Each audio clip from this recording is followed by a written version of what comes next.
सत्यनारायण भगवान की पूजा करते करते अंतकाल बैकुंठ लोग। तब फिर सब ऋषि पूछे लगना से कि महाराज पंडित जी से देख के या सुन के और के पहले सुन कथा। तो कहने एक बार वही पंडित जी पूजा ऐसे ही करते रहे, उनके दरवाजे पर एक लकड़ी बिछी, जंगल से लकड़ी काटे बेचे। बोझवा बाहर भेज कर पंडित जी के घरे कहीं तो प्यास लगा। वहाँ जाके देखा था कि पंडित जी पूजा करता था, देख के कोई भी प्रसाद उसाद ग्रहण कैला। तो जब उनकी तो पंडित से पूछा कि महाराज सब पंडित जी के समझौले गलत, तब महाराज हम ही करव। फिर शाम के लकड़ी उकड़ी बेच उच के फिर अपने घरे गए सारा सामान लेके। अब वो अपने पूरा परिवार को इकट्ठा करके पूजा पाठ कैलस। धीरे धीरे वही के स्थिति में सुधार हुए लगा। वो धन संपत्ति से युक्त।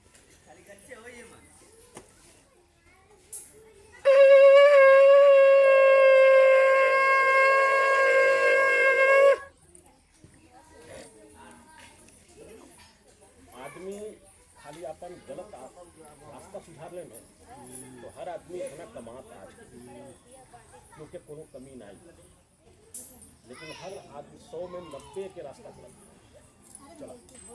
अच्छा कुंड्रग्रे पर्वच्छामी सुनुधम मुनि सतमः पूरा चौका मुखो नामा निशांसी महिमती जीतेन्द्रिय सतवादी जयो देवालयम प्रतिदिने दिने धनम तत्वा दुर्जाम संतोषे सुधी भार्या तस्पर मुक्त च सरोजवंदना सती भद्रशीला नदी तीरे सत्यस्य वर्तमाचरत ये तस्मिन् तरे तत् साधुरी का समागता वाणी जयात बहुत धन रखने परिपूरिता हो।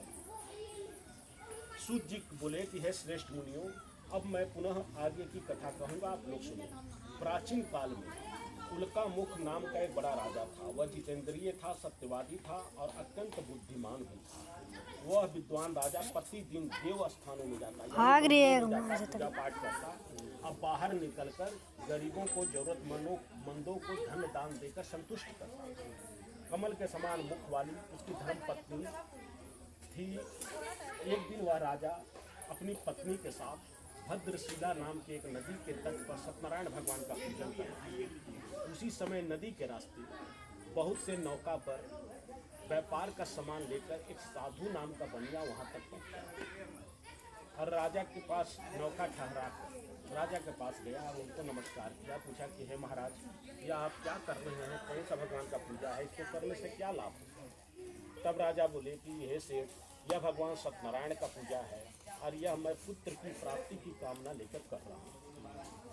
तब वह साधु बनिया बोला, महाराज इसका सारा विधान मुझसे कहिए, मैं भी करूँगा क्योंकि मेरे घर में भी कोई संतान नहीं। फिर राजा से सब विधान जानकर वह बनिया व्यापार करने के लिए शहर में चला गया। कुछ दिनों के उपरांत व्यापार से छुट्टी पाकर वह अपने घर आया।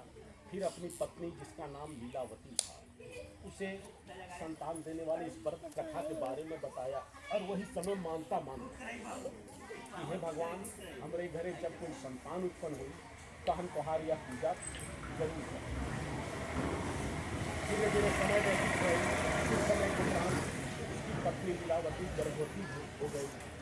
अब 10वें महीने में अपने घरे कन्या रत्न के जन्म, जेकर नामकरण संस्कार कलावती के नाम से करें।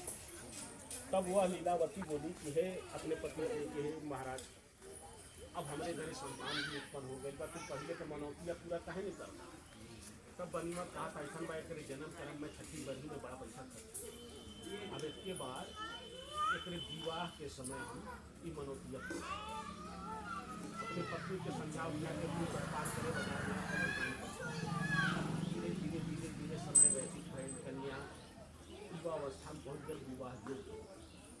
तब अपने कन्या के एक दिन बाजार में टहलते हुए देखकर बढ़िया विचार कर जब तो हमारी कन्या विवाह योग्य।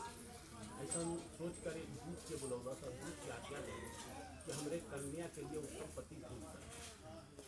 वह दूत योग्य पति को ढूंढता हुआ कांचन नाम के शहर में पहुंचा और वहाँ एक सुंदर गुण युक्त बनिया के लड़का के देखा और अपने